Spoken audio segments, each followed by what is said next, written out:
tells a story where real-life dramas unfold. Sit back and enjoy today's tale. You can live for a long time with the confidence that your life is flowing smoothly and calmly, and the only problem in your life is a slow internet connection. Indeed, a beautiful wife, 2 wonderful children, and only bright prospects for a happy retirement ahead. But everything can change overnight, and suddenly you find yourself on the sidelines of life, walking in a completely different direction, surrounded by completely different people. I was born premature. My parents spent my entire childhood trying to protect me from life's storms. I walked outside with the neighborhood kids, always under the supervision of one of my parents or my grandmother. My coming home at odd hours was a tragedy of universal proportions. The boys in our small Ohio town were always good psychologists. They had a keen sense of human nature and reacted accordingly. They really sensed my weakness. I was bullied by everybody, even the girls. It got to the point where I was afraid to go outside. Right beyond our front door, I was met by an aggressive crowd of peers, and the educational work began. I would come home covered in bruises and scrapes. My parents couldn't do anything about it. They tried talking to the other kids' parents, but it only made things worse. You can't keep following a teenager around all the time, protecting him from adversity. It seemed that my hopeless childhood would never end, and my days would be spent hiding in my room. Then one winter day, my mother's cousin Jack came to visit us. He was finishing up at West Point and was about to be commissioned as an officer. He immediately assessed my situation. It was winter, and hockey battles were going on in our neighborhood rink. Clearly, my place was outside that hockey rink. Uncle Jack had been watching my suffering for some time, and one night he came into my room. "Listen, Mike," he said, sitting on the edge of my bed. "Humans are predators. There's only one law among predators, the law of the strongest. You'll be beaten all your life until you fight back, until you stand up for yourself. Nothing will change otherwise. A man's honor is everything. You don't have it now, but there's a chance to get it back. Don't be afraid of pain, blood, or getting hurt. Gather your courage and fight back with dignity.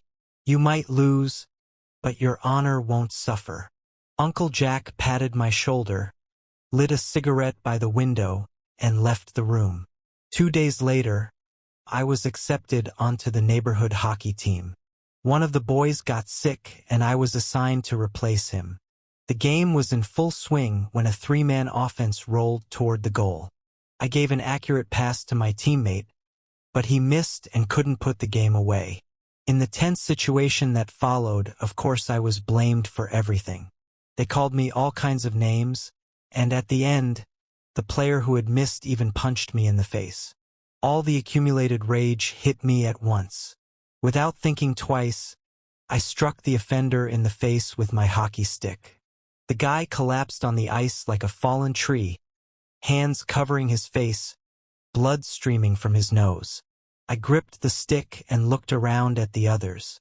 Everyone stood in silence until one of the guys said, "It's your own fault, man. Mike had nothing to do with it." That evening, the victim's mother came running to our house. My parents were shocked that their son had hurt someone. "They should be thankful he didn't kill him," Uncle Jack grimly joked and laughed. From that moment on, everything changed. No one called me names or harassed me anymore.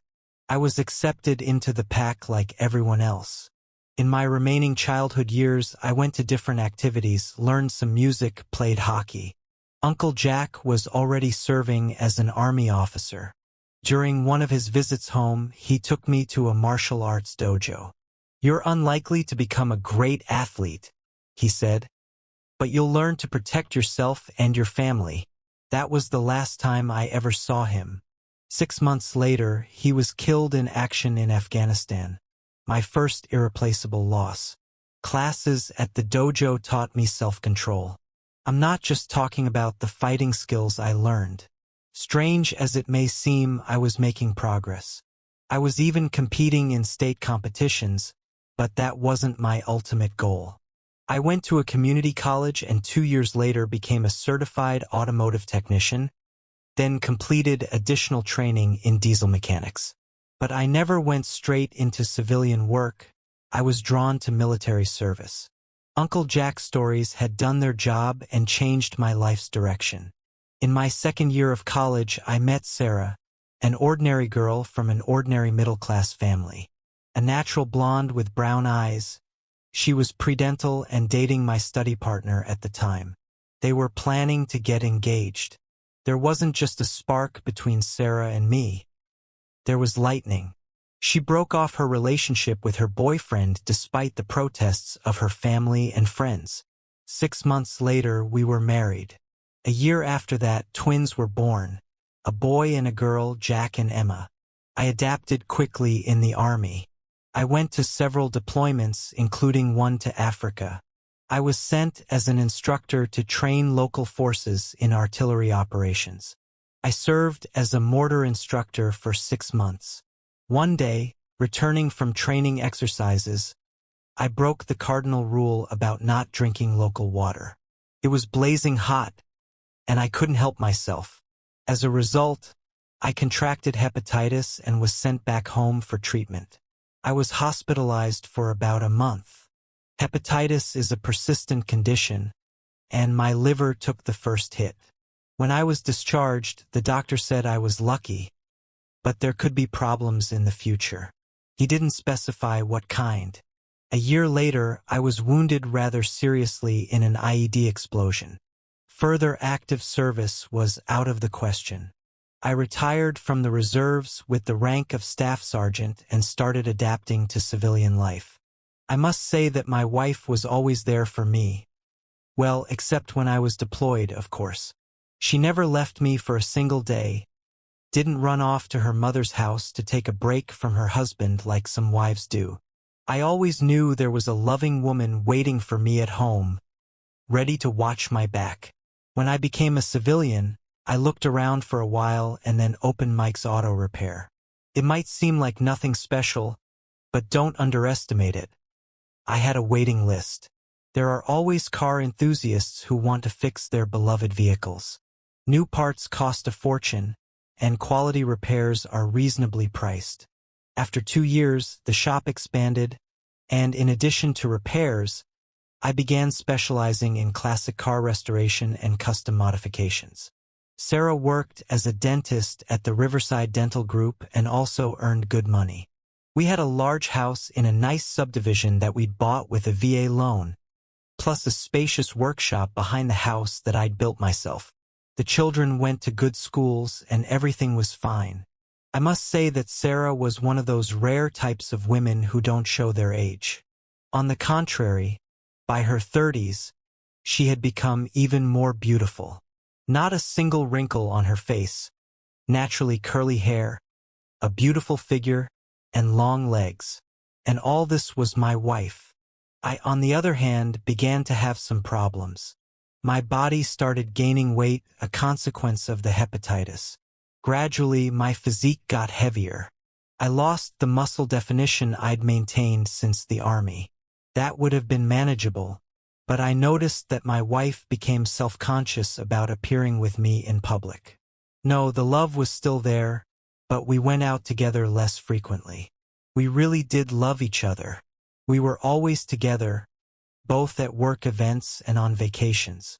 Recently, there had been a trend toward elaborate office parties. Everyone who was anyone attended these kinds of events. Sometimes my wife went to these gatherings, sometimes with me, sometimes alone. I had no reason to forbid her from having fun, but at some point, I began to catch strange looks from her colleagues. I didn't pay much attention to this, but subconsciously I became tense. Something was going on behind my back, but I couldn't yet understand what. Richard Bradley, a well-known businessman in our town, had been coming to my wife's dental practice for some time. In recent years, he had built a solid position in the real estate development business, but then he developed dental problems. Sarah was skilled in cosmetic dentistry and successfully completed an extensive treatment plan. But the businessman became obsessed with his dental health and sought daily appointments, always arriving with bouquets of flowers. One day, I decided to pick up Sarah after work. As I was kissing my wife, out of the corner of my eye I noticed the businessman with flowers, but he turned around quickly and walked past us, pretending to be heading to another office in the building. It didn't escape my notice that Sarah blushed deeply and averted her eyes. You know how blondes blush. One night at dinner, Sarah turned to me. "Mike Richard, you know him, is throwing a party. He wants to invite you and me." She said this casually while pouring me coffee. "What does that have to do with us?" I snorted and looked at my wife. I knew about her so far platonic relationship with Bradley. I had even considered intervening in their budding friendship, but for the time being, I decided to observe what would happen. I trusted my wife. Besides, the businessman wasn't the only man who paid attention to Sarah. I couldn't be jealous of every guy in pants who walked around her. "He wants to thank me for the successful treatment. Lots of prominent people will be there, live music. We're invited. The party is this Friday. By the way, Sarah, I wanted to talk to you about Bradley. It seems to me that he's trying to pursue you. It reminds me of hunting, even from the outside. You can see he wants to get hold of you. Doesn't it seem like he's playing games?" I put down my coffee cup, half finished. "Mike, I have nothing going on with him. Yes, he gives me some attention, but no more than that." "Well, maybe you realize that if something else happens, it would be a disaster for us?" "Mike, don't be silly. I just want to go to the party, and I want you to be there too. I'm not going to flirt with anyone." Sarah blushed, and I continued. "I think Richard will pursue you in every way he can. Can you imagine how things will turn out if he succeeds?" I watched Sarah's reaction carefully. After all, we are adults. We won't be there alone, and there will be other people around. I can take care of myself. Don't be worried. My wife ran her fingers caressingly over my cheek, and in the end, I agreed. Sarah had talked me into it, but I didn't decide to go because I listened to my wife.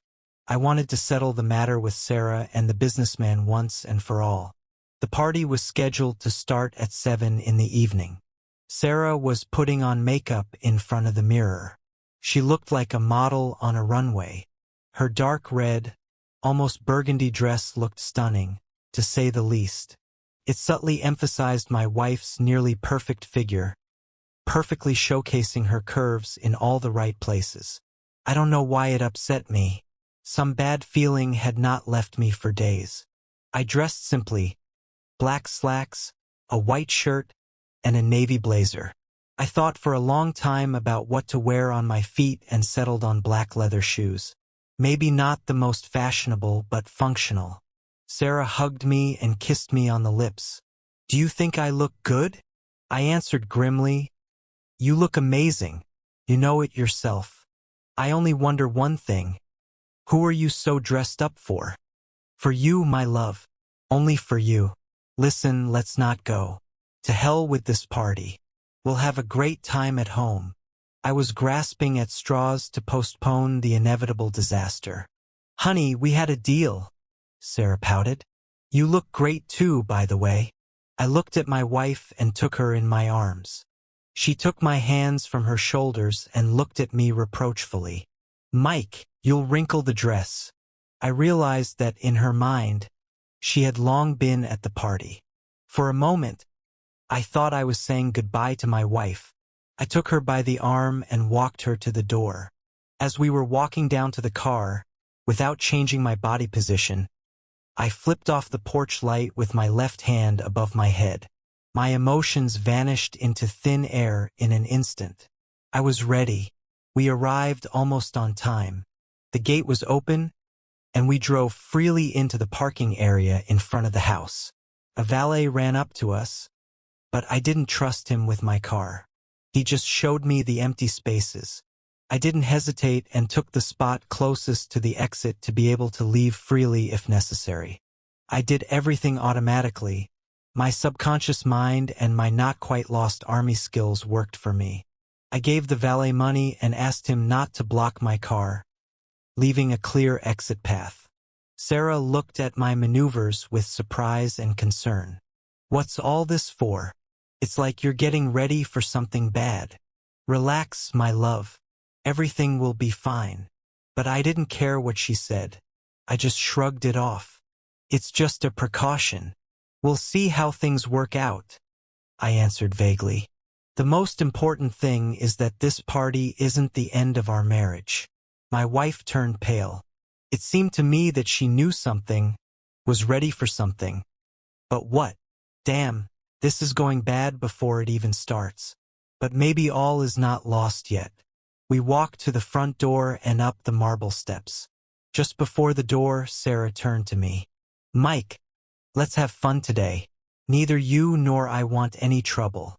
Let's relax and enjoy the nice company and good music." The door swung open, and a young man asked for our names. I gave our names. He looked at the guest list for a while and then said, "Sarah Donovan and guest." He looked at me, and I saw a sneer in his eyes. "Two people. Come on in. Have a nice evening." I looked at my wife in surprise. "And guest?" Like a free add-on. Cold rage stirred in my stomach. Sarah looked at me strangely and squeezed my palm reassuringly. As we passed, I saw out of the corner of my eye a contemptuous smirk on the lips of the doorman. At the entrance to the main hall, we were met by Mr. Bradley himself. Beside him stood a young woman in a very short emerald dress. Her short, cropped black hair beautifully framed her tan face. She smelled of expensive perfume. The host kissed my wife's hand. "You are a miracle worker. I just have no words." Then the businessman turned to me. "You're Mike. I've heard a lot about you. Nice to meet you." He smiled at Sarah. "Please, call me Richard." He held out his hand for me to shake. I took it. He started to squeeze it hard. I responded, looking into his eyes. I could see that he was already in pain and trying his best not to show it. Okay, that was enough for the first impression. I released my grip. There was a long pause. Then Richard smiled and said, "Come on in, friends. Make yourselves at home. Meet our other guests." He didn't introduce his companion to us. A lot of people had already gathered. A few local business owners and their wives, a couple of lawyers from downtown firms, and several attractive women whose relationships to other guests weren't clear. There was also someone from the mayor's office. I didn't know the rest and, to be honest, didn't want to know them. I was worried about something else entirely. Sarah kissed me on the cheek and went to freshen up. I wandered around, trying to stay close to the bar. I grabbed a glass of club soda and took a sip, slowly looking around the room. I wasn't planning to drink alcohol this evening. I saw Sarah appear in the hall. Richard immediately walked up to her and took her by the elbow. Sarah turned to him and smiled, then said something to him that made him nod eagerly. Richard looked around, saw his companion, and waved her away. Someone put their hand on my shoulder. I turned around to see the host's friend with a cute smile looking at me. "My name is Stella. Could you get me some champagne?" She really was beautiful, not as beautiful as Sarah, but still striking. I took a flute from the bar and handed it to the woman. "You're amazing," she said. Frankly, I wasn't in the mood for flirting, so I just mumbled the first thing that came to mind. It was bad timing when she approached me. "Wait." I remembered Richard waving at her. Okay, I get it. This woman seemed to be reserved for me so that I wouldn't get in the way that night. We had a brief conversation, nothing substantial, just small talk. She kept staring at me, maintaining eye contact, clearly letting me know she was willing to do more than just talk. Meanwhile, I continued to watch my wife over Stella's shoulder. Sarah and the host were dancing 2 quick songs, and then they went to the bar. Another unfamiliar couple approached them. Sarah was having a good time. She had completely forgotten that she had come here with her husband.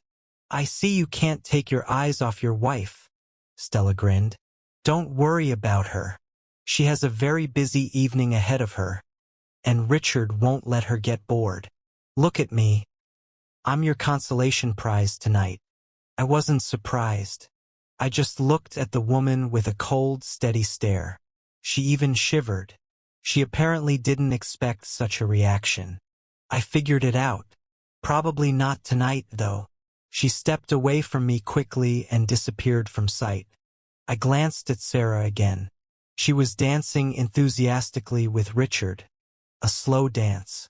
The dance floor was almost empty, with only 2 couples on it. A small stage was occupied by a jazz trio. The other couple was embracing intimately. My wife and the businessman were being less obvious about it, but he whispered something in her ear, and she moved closer to him. It was obvious that Sarah was sinking deeper into romantic fantasy. Finally, she let Richard wrap his arms around her waist and pull her close. He kissed her openly without hiding. I could see that Sarah didn't realize what she was doing. I knew it was time to intervene. I walked onto the dance floor. Out of the corner of my eye, I saw 2 intimidating-looking security guards move away from the opposite wall. I tapped the Romeo on the shoulder. "Change of partner." The host answered irritably, not letting my wife out of his embrace. "Get lost, you loser. Sarah is mine tonight." "Uncle, aren't you confused? She's my wife, so you get lost." Richard, holding Sarah's hand, waved to his security team. They slowly approached. I looked at my wife.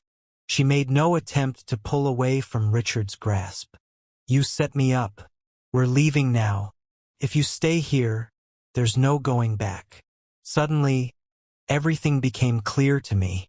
I no longer had any doubts about what would happen next. My rage had to be unleashed on someone. "Mike, my love, it's only one evening. You wouldn't leave me because of one evening, would you?" "One evening, Sarah?" I was almost shouting. "You want to be with that man so badly that you're willing to throw away everything we have?" The music stopped, and my words rang out across the room. The host could see I was furious. He realized it was time to silence the stubborn husband who didn't want to give up his wife to be claimed by the alpha male. He waved his hand carelessly in the direction of the bodyguards. "Mike, you could have had a great time with Stella, and Sarah could have had fun too. I don't understand why you didn't agree. You liked her, didn't you?" Sarah was almost crying. "Of course he did. The jealous husband ruined the whole evening. Get that fool out of here now." Richard was no longer hiding his contempt. The security guards came at me from 2 sides. I waited, keeping my eyes on my wife. They grabbed me, trying to pin my arms. Sarah covered her mouth with her palm and just stared without moving. Then she hid behind Richard's back. It seemed that she no longer considered me her husband. I stomped on the left guard's instep with my heel, then sharply turned and freed my left hand, hitting the second one in the throat with my knuckles. Then I did the same to the first. They collapsed like falling trees, their heads hitting the dance floor with distinctive thuds. There was nothing holding me back now. Everything was clear. I didn't have a wife anymore. Richard swung at me, but I caught fear in his eyes. I took a step in his direction and smiled predatorily. I kicked him hard in the groin with the toe of my shoe, and as he doubled over, I brought my knee up into his jaw. The businessman went down faster than his security guards. It all happened so fast that no one realized what had occurred until it was over. Richard tried to get up, shaking his head. I took a step toward him, clenching my fists. Sarah suddenly shouted, "Mike! No! You're going to kill him!" Someone yelled, "Call the police!" I watched as my wife tried to help her lover to his feet. "You animal! How could you?" In her anger, she couldn't find the right words. "I'm leaving. Are you coming with me?" I spoke slowly and clearly. "Get out. You disgust me." That's what I needed to hear. I looked once more at the scene and, without looking at my wife, left the house at a brisk pace. No one tried to stop me. I went out to the parking lot. It was already dark. I leaned back in the driver's seat and turned the ignition key. The engine started instantly, rumbling like a big, well-fed cat. I carefully drove out of the parking area, slowing down for a moment as if I expected to see a repentant Sarah in the rearview mirror. Then I gently pressed the gas and slowly rolled through the open gate. One thing I was sure of, after I'd kicked him where it counted, the idiot was unlikely to be capable of anything with my wife that night. Before I reached the highway, I pulled out my cell phone and dialed a familiar number. They picked up almost immediately, as if they'd been waiting impatiently for my call. "How did it go?" asked my contact. "A little worse than I thought it would be." I opened the glove compartment and took out a full pack of cigarettes. "I hope you didn't go too far." I heard a chuckle on the phone. "No, it's all good." I flicked my lighter. "Need any help?" "I don't know yet. Keep in touch." I hung up. Within minutes, my car was racing toward town. I decided to spend the night in my grandfather's old apartment downtown. It pained me to go back to the place where it all began. There were paintings on all the walls, even in the kitchen, landscapes, portraits, still lives. I didn't know the names of the artists. My grandfather had been fond of art, and only he had known which artists had left their mark on his collection. This apartment smelled like my childhood. I often visited my grandfather and stayed overnight with him. It smelled like pipe tobacco and the smoke from a lit fireplace. Here, in the old place, I wanted to wait out some time and reflect on what had happened. I lit the fireplace even though it was early autumn and warm enough, but I wanted at least for a minute to bring back my childhood, to touch the time that had passed, to turn back the clock. I poured myself half a glass of bourbon and sat down in my grandfather's chair, stretching my legs toward the fire. I didn't notice when I dozed off. The doorbell woke me up. It was 3 a.m.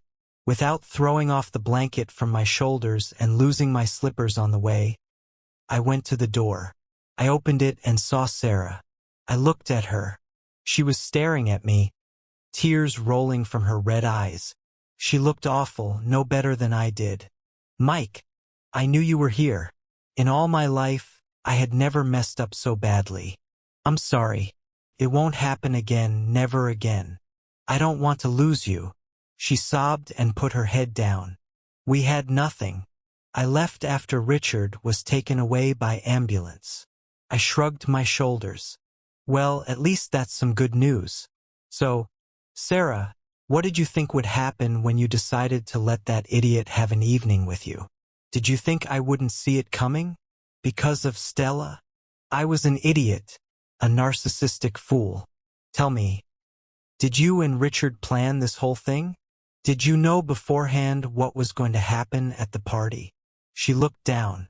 "Not everything. Only in general terms. He suggested that when we got there we might switch partners. But I thought I would say no, and that would be the end of it. But you didn't say no. You said yes. I thought you were going to stay with Stella. I saw the way she looked at you. It was one night. What about after that? Did you really think we would have gone on as before, when I would have known that you were involved with another man? When we both would have known about it? How could I trust you after that?" We continued to stand in the entryway. I didn't invite her into the apartment. "I can understand why you thought Stella would distract me that night, but why did you think this creep would be better than me?" She was silent. She had no answers to my questions. "Sarah, go away. Just go away. I don't have a wife anymore. You betrayed me there with your lover." "He is not my lover." "He is." I didn't let her finish, closing the door quietly. She stood on the landing for a while, and then I heard the clatter of her heels. A few minutes later, I heard the sound of a car driving away. On Tuesday, An older, imposing man walked into my shop. "Mr. Michael Donovan?" He carried himself with authority, scrutinizing me through his glasses. "Yes. To whom do I have the honor?" "Daniel Rossi, Mr. Bradley's attorney." The man tilted his head. "Shall I sit down? To what do I owe the honor?" I took out a cigar and defiantly began to cut the tip. "Mr. Bradley intends to sue you for financial compensation for the injuries you inflicted last Friday evening." I wondered where Bradley had found this character. He should be standing guard at a casino, not practicing law. And what's stopping Mr. Bradley from doing that? I lit a match and began to smoke my cigar. The unexpected guest paused before continuing. "Before he puts you behind bars and destroys your business, Mr. Bradley wants to make you an offer." I was silent, concentrating on blowing smoke rings. "Mr. Bradley agrees to forget about the conflict if your wife spends this weekend with him at his estate." The lawyer even blushed at such an offer. Even this jerk in an expensive suit knew that no normal man would ever agree to that. "And why did you come to me?" "Go to my ex-wife and make arrangements with her. After all, after the last party, it's her problem. It's not like your boss is asking me to spend the weekend with him." I clamped my cigar in my teeth and stood up, showing that we had nothing more to talk about. The lawyer stood up and silently left my shop. I looked at myself in the mirror with a cigar in my teeth. Well, just like Clint Eastwood, only a little heavier. I sat in silence for a while, then took out my cell phone. One day later, an old van stopped in front of Bradley's mansion. Two guys in orange utility uniforms walked to the gate. "Gas Company Emergency Services. There's been a reported leak in your neighborhood. We're checking all the houses," the taller one said to the guard. The guard spoke on his radio for a while, then said, "Go ahead," and opened the gate.